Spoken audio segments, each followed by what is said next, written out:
Good afternoon, everybody, and welcome back to another episode of the Bremner Square podcast. And about 24 hours ago, we were feeling quite optimistic, excited, heading into the new 2021-22 campaign, about to play our biggest rivals at their old stomping ground. And 24 hours later, I feel quite sad, to be honest. I'm Johnny, and joining me is Max, as usual. How was your day yesterday, mate? Did you enjoy that game? No.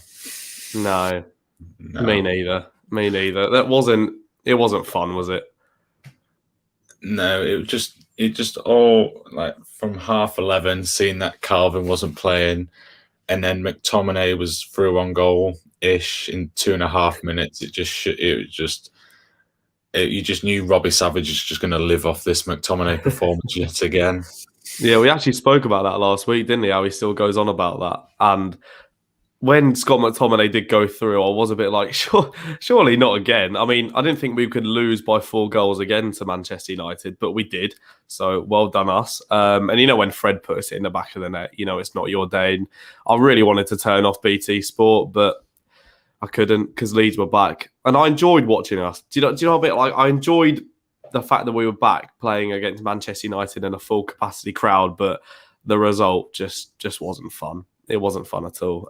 We are live on Leeds TV, Facebook and YouTube. So Leeds or Manchester United fans, if you are here, do leave your comments on your thoughts on the game. If you are the red side of the Rose Derby, then please be nice in the comments. So how are we feeling then, Max? Talk to us about your thoughts on that game, because it wasn't pretty. It wasn't pretty, but should we be worried at this point? No, because if Calvin was playing and it happened again, you'd be like, well, why haven't we learnt from last year's mistakes? But Calvin wasn't playing. Robin Koch was there. And yeah, it's just a completely different entity when Robin Koch's playing, because you could just sort of, the first one, Bruno just sort of went, oh, you're not going to follow me then, so I'll just carry on going. And yeah, and it's just, and then he tried to do a few flicks and tricks with passes in our defensive third that didn't seem well. But they went to players in red instead of players in white. It just, Bielsa said it was dynamic, and you just thought he had a dynamic performance. And you're just like, okay. He's like, I trust you with all my heart, but this one's pushing it far, saying that Robin Koch had a dynamic performance, and you're just like, oh dear. And then Rodrigo and Bamford just never got in the game, did they? So you can't really put anything against them because they just didn't have any service. And Rafinha was off. That was the most striking thing. Of Rafinha just didn't look himself. I don't know about you. He didn't. I didn't think he did at all. He looked angry from minute one that he wasn't playing well and no one else was playing well near him. And I don't know, he is kind of the player you look to turn to in these sort of games where you're like, realistically, mate, you are the one who can bring the bit of quality here. Please do something.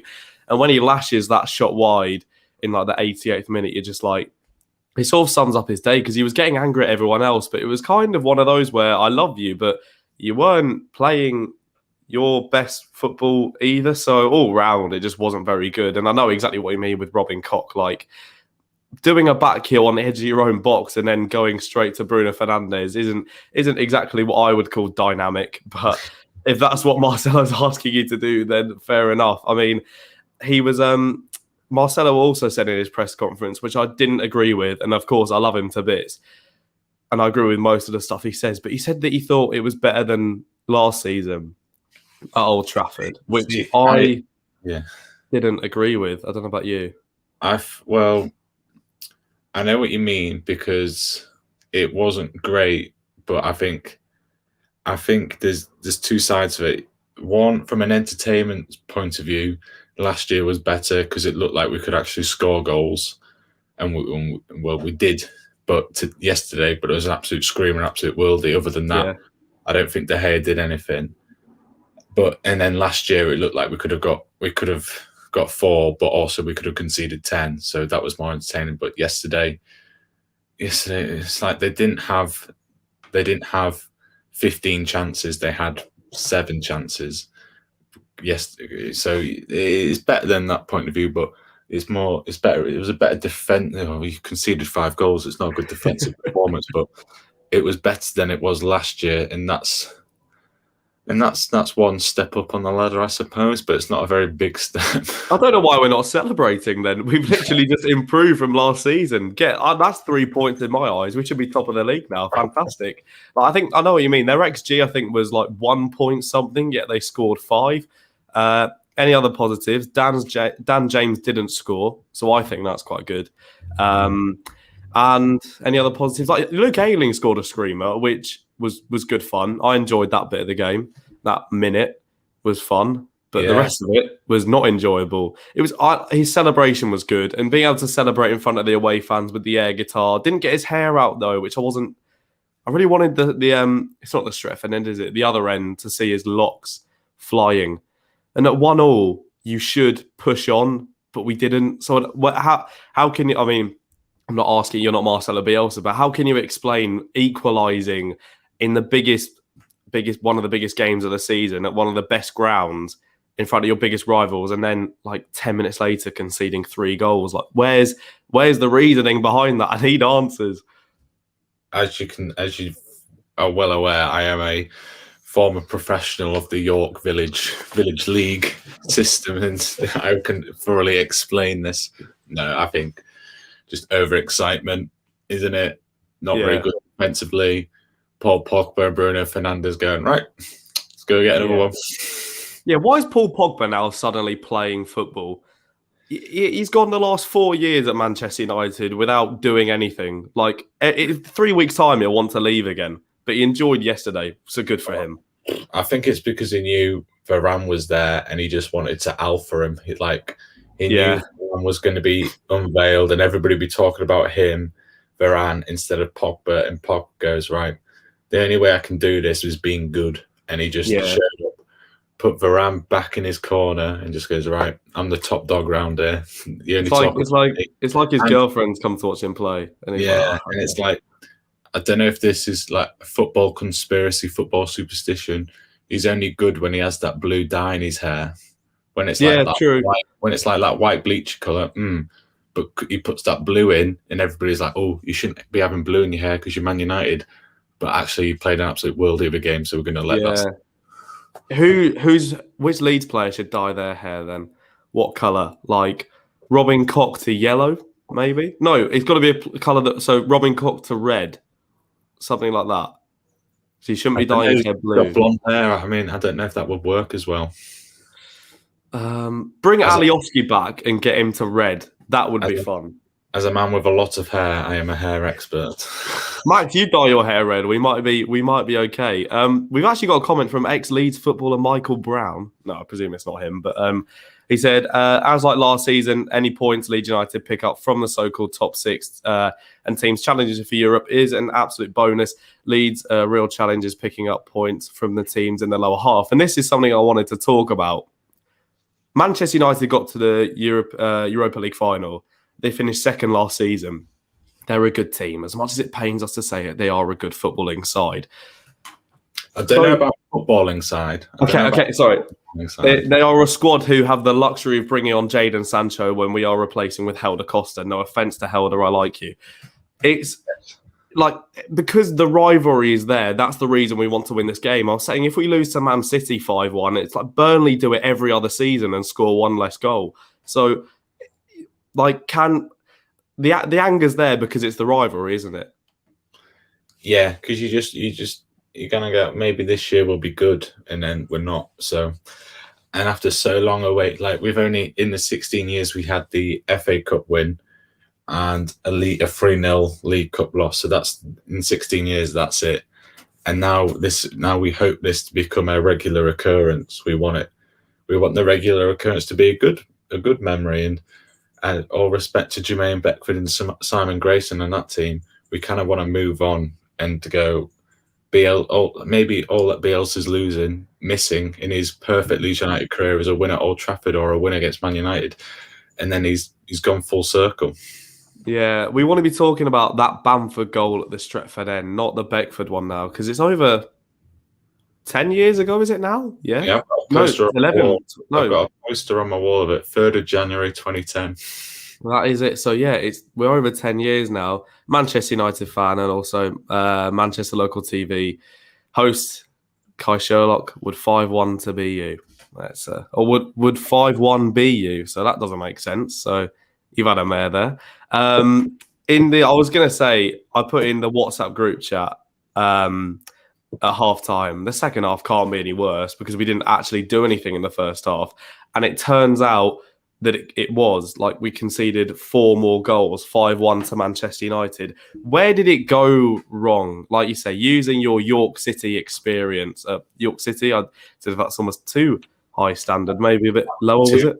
Yes, I was never. I wasn't playing Leeds United in pre-season friendlies every season.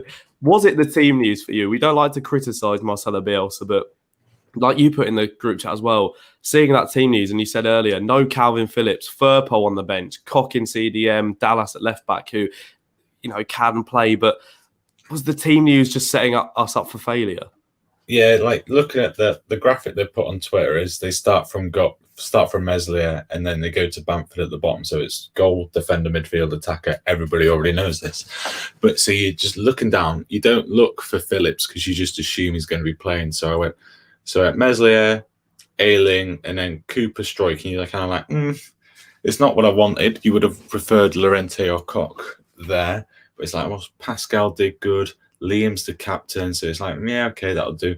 Dallas at left back, and like, again, okay, Firpo, it's a Bielsa season. He obviously, I don't know, he's just like, it's just obviously not ready for Bielsa board just yet. Like Dallas did a good job at left back, and then you go to see where you expect to see Phillips, and it's like, what, where, and that's when the panic set in for me. Oh no, what's going on? And you go forward and you're like, yeah, that's the rest of the team is what I expect it to be. So yeah, Phillips he's just so important. Like he gets the people that don't understand how good he is, even after the Euros, you just got to watch a Leeds United game with and without him to know how important, how vital, and how good of a footballer he is. From where it went wrong, I don't know.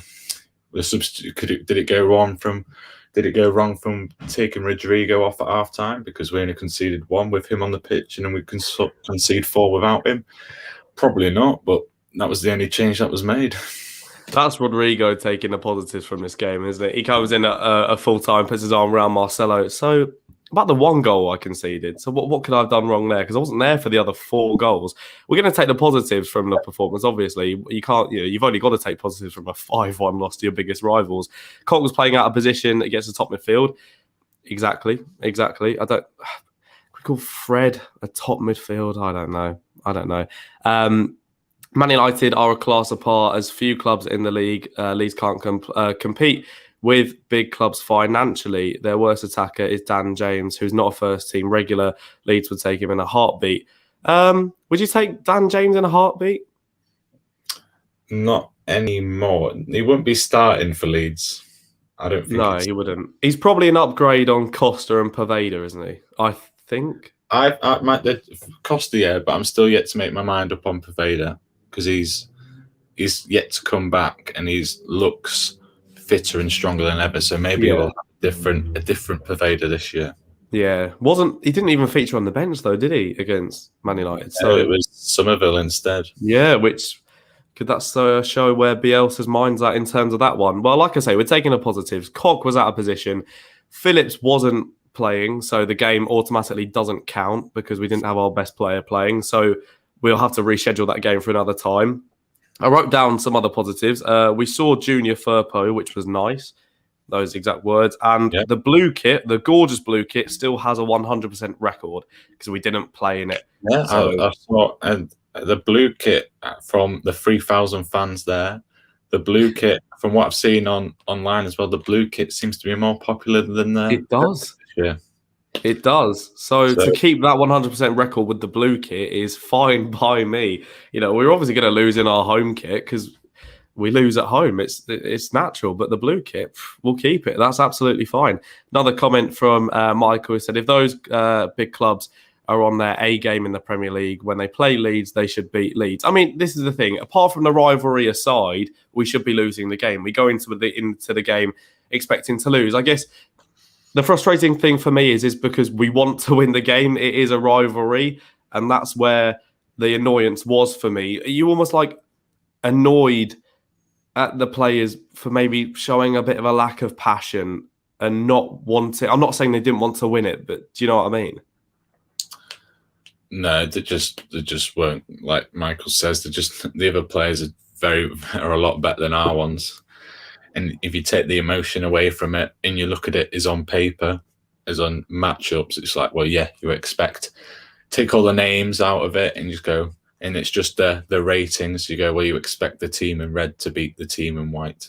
Yeah, exactly. We got another comment saying Rodrigo was poor. Where do you sit on this situation? Say Firpo does start against Everton, and we're going to talk about the Everton game in a minute as well. Who starts in that midfield for you? Do you drop Rodrigo? No, because I think Everton will be a different proposition, as in they will sit back. I didn't watch the Everton game. I've just read the report on BBC, so I don't know if they were attacking or not. Well, they went 1-0 down at half-time to Southampton.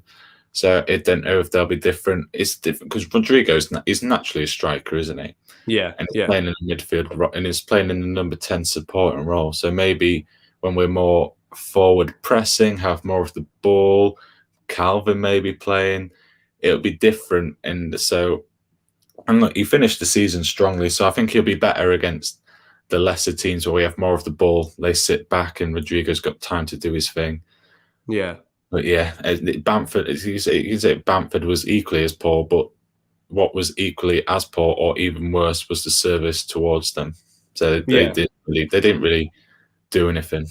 Exactly. You can't, because I think he played in the 6-2 last season, Rodrigo, and he finished the season really, really well. And I've seen other people saying like he will be good against the teams lower down in the table. You've got to remember we are playing Manchester United. Nigel said we got no positives to take. We will always be mid-table. Nigel, we're going to try and bring some positivity to the podcast. We're going to talk about our next game against Everton, which is where we're going to pick up our first 3 points of the season in front of a packed-out Elland Road. All seeing, a majority probably seeing Leeds United in the Premier League for the first time in 17 years. Here come the positives. Max, Everton game. What 11 changes are you making to this side for the game against the Toffees? Okay, so I'm ringing up Eddie Gray, putting him on the left. Nice. Nigel Martin, get him back. Yep. Lucas Radebe, I'm assuming he's double jabbed, so he can just fly straight in. Got to. Don't worry about quarantining, Lucas. You're in the 11. Left field, I'm gonna bring in JJ. Right field, just JJ Okocha. Just bring him back. Yeah. He looked good. And Beckford. Let's get Beckford and Becchio back together. Nice. Get the band back together. Yeah, I like it. Can we bring Pablo back as well? I think that'd be fun. Paddy Kuznorbo, Richard Naylor, Johnny Alson. All the greats. Let's just get that League One team back together. So with that lineup against Everton, this is the thing. We thought Everton would be struggling this season. They got a manager who used to manage Liverpool, so that should automatically question Everton fans. Haven't really done too much in the transfer window. They signed, Andros Townsend. I think they signed Begovic and Damari Gray. They're sort of like a bit like a really average career mode kind of going on at Goodison Park. We thought we might be okay until they then beat Southampton 3-1 on Saturday, coming from a goal down. Calvert-Lewin getting off the mark. Richarlison was just won gold in the Olympics and now scored and got an assist as well. Last season, we lost to Manchester United away. Last season, we lost to Everton at home. So technically, if we lose this game as well, we still should be on track to get the same points as last season. Yeah, that's a theory. I mean, if it makes us finish ninth again, sure, let's go for it. That's the way I'm looking at it. But how do you see this game going against Everton? It should be good. It should be fiery. It should be high energetic. Look, the Leeds team know they were rubbish yesterday, so they'll want to come out and just put that performance to bed and say, look, we're up and rolling now. Sure, Bielsa will be into them. And I don't think there'll be many changes because if you're looking at the bench, you would say only Calvin and Firpo would be the ones you bring on.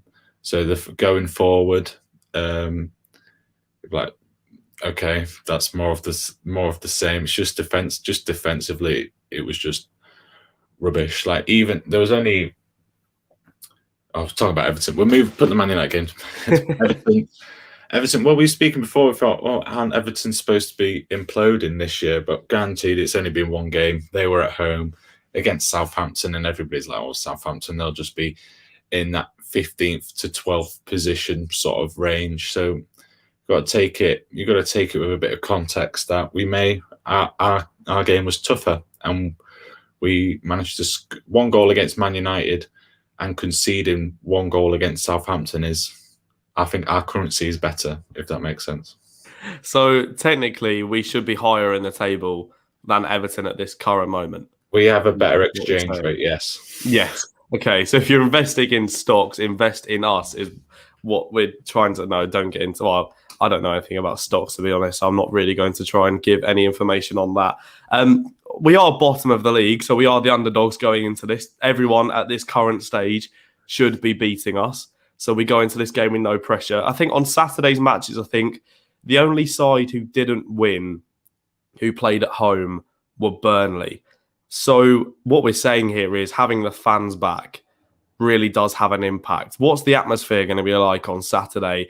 Do you think the players will be able to live up to the occasion? Because we've seen it in previous seasons when the pressure gets higher and the atmosphere gets better, we potentially get worse on the pitch. What effect do you think it's going to have on the players having the fans back with a really good atmosphere? I think so. Speaking of those like atmospheres where it's been really amped up, have been like the playoff games, or I think maybe the West Brom game where Pablo Hernandez scored after 10, 11 seconds. We went out and won 4-0.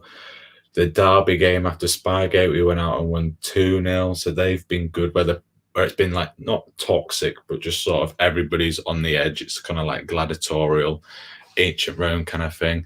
And on the other hand, you've got the playoff defeat to Derby, and just that's from this team. But then if you look over the history of the last 16 years of Leeds United outside the Premier League, when that atmosphere has been there, we've generally lost. But this is a different team, new manager. But I think it'll be more that with the fans back, the players won't be feeling the pressure of, like, say, of those playoff semi-final defeats of all of these people have come to see us win and they expect us to get promoted because we're Leeds United.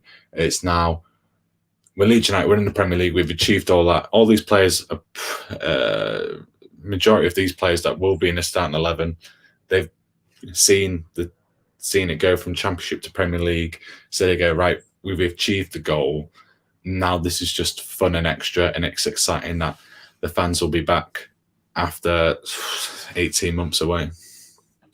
Exactly. And that's what it was for, I think, Norwich fans yesterday. I watched like a Norwich account on YouTube, and they were just excited to just be back. Like, they lost to Liverpool 3-0, but the occasion was obviously the main priority. And a lot of times for fans watching football, it is the match day routine of going to the game and everything beforehand and afterwards. The game almost becomes a bit of a second priority, if you know what I mean. When you're at a game, you kind of forget who you're playing, whereabouts in the league everyone is. And this early on, it's so hard to judge how the league's going to look this season. Although if the league did stop now, we would be in the Championship. So hopefully, yeah, I imagine. Speaking of that Norwich thing, I imagine it's like going to a really bad wedding. You're just like, oh, it's like the whole day was a bit rubbish, but they're in love and they're married. So yeah, it was just nice for them. It's just nice to be there for them.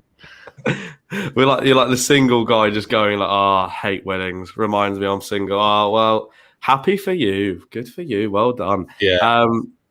Got another comment. Dallas in midfield makes a big difference to us. Well, hopefully that is the case with Firpo potentially coming in at left back, and if Calvin is to start against Everton, which you'd hope he should really. Bielsa obviously does like to stick to the same lineup, but you'd like to think Phillips starts, wouldn't you?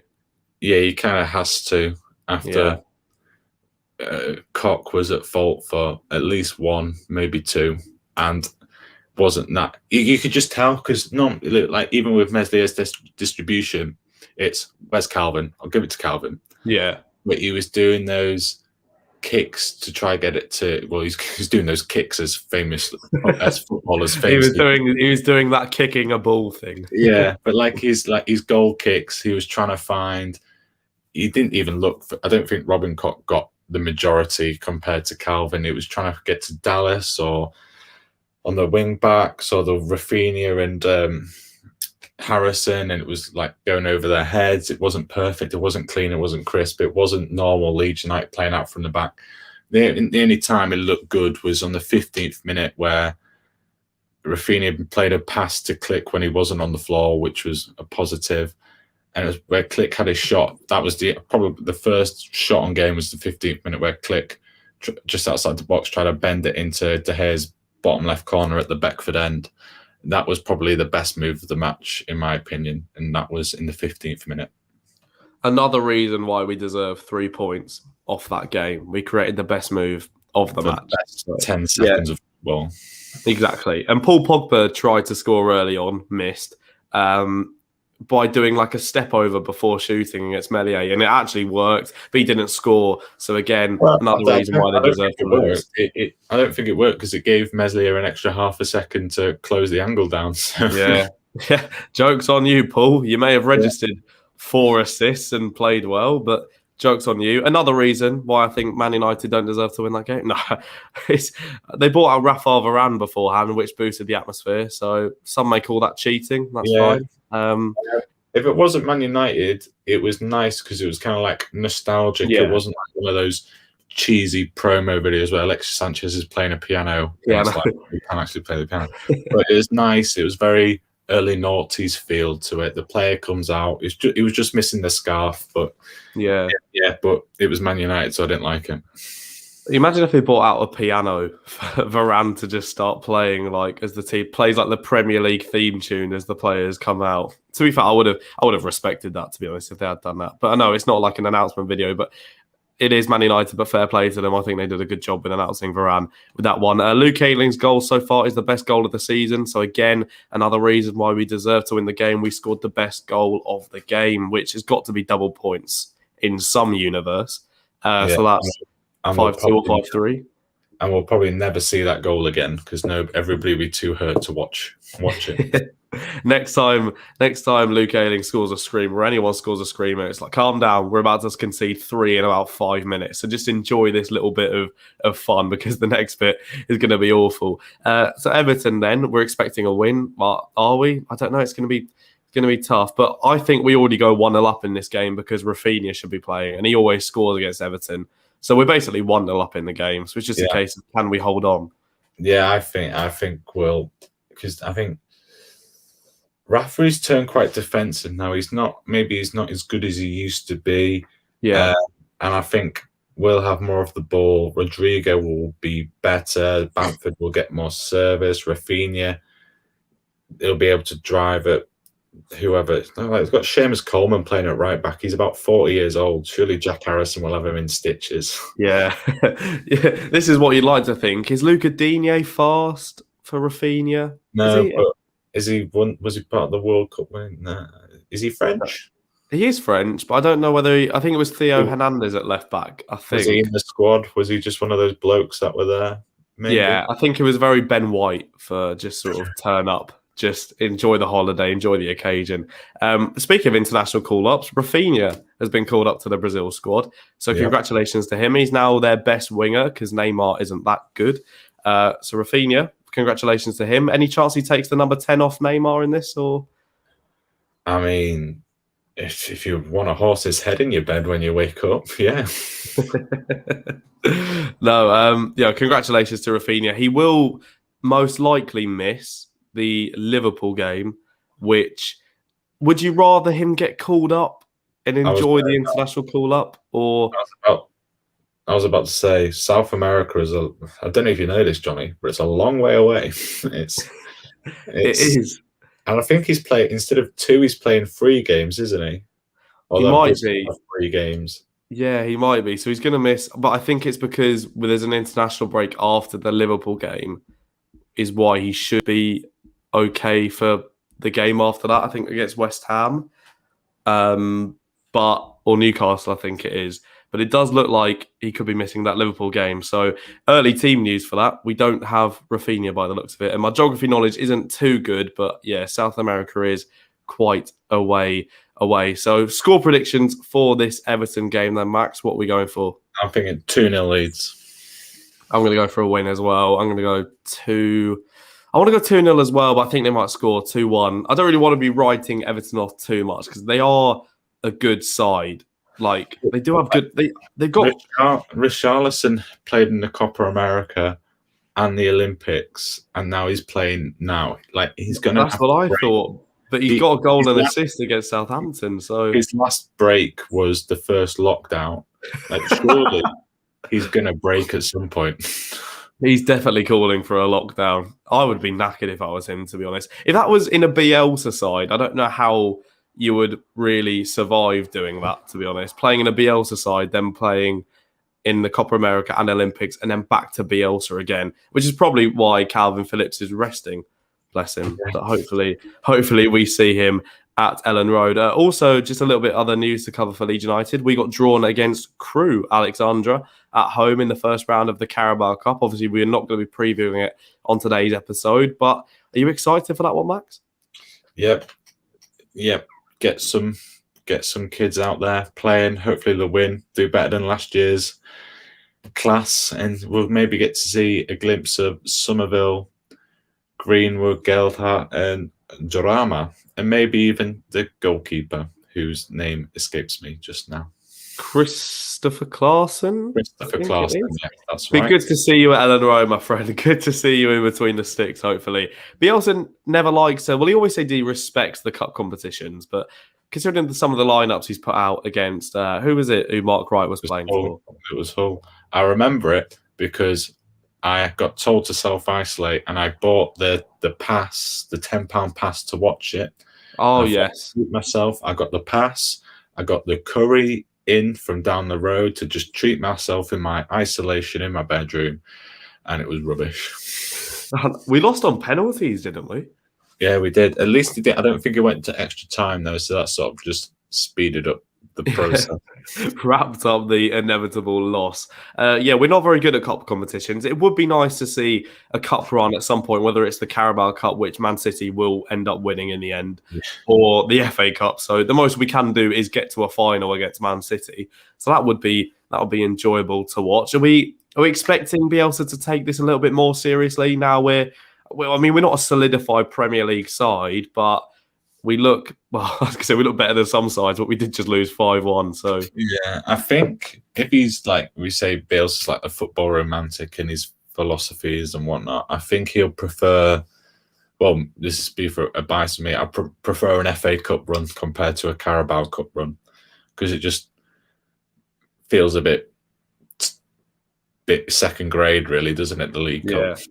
Yeah, I get what you mean. So if we do bow out against Crewe, we won't be I just want to go on some sort of cup run in any cup, to be honest. I'm not too fussed of which one it is. We just never seem to do well. Like, it was Crawley, wasn't it? Mark Wright was playing for, bowed out to that. But you don't want to win a cup with no fans in the stadium anyway. So that was sort of okay. I just really want to sort of treat it a bit better and maybe get revenge on Man United in a cup. I don't know. Yeah. Say the League Cup's the second grade cup, but it's probably the most likely one. A team of Leeds United's position, sort of mid-table Premier League, will go to a final and then inevitably lose to Man City in that final. Yeah. We're actually all right against Man City, last season showed, so I'd rather them than Man United, to be honest, because we're guaranteed to lose against 4 goals to them. Does winning the Carabao Cup, and this shows my knowledge of the Cup, get you into any competition? Because the FA Cup gets you into Europa League, doesn't it? Does the Carabao Cup do anything? We haven't been able to see it in action because Man City have won it for the last 5 years in a row. But I believe if you win it, say if like we win it and finish 9th again, I believe it will get us into some sort of Europa League playoff qualification round. But that is someone will have to get to that section in the book and blow off the dust because nobody's read that part of the rules because Man City have won it for the last 5 years. All the time. It would be hilarious if it didn't get passed on and Man City were in the Champions League and then had to go through qualification for a Europa League as well and got forced to play that as well. Yeah. That should actually be the new thing. If they win it again, they have to play Champions League and Europa League. Well, they've got the squad for it. Exactly. I think they could probably win both, to be honest. Probably. Was it Swansea maybe the last time a team won it, qualify for the Champions League? Yeah, I think I remember that.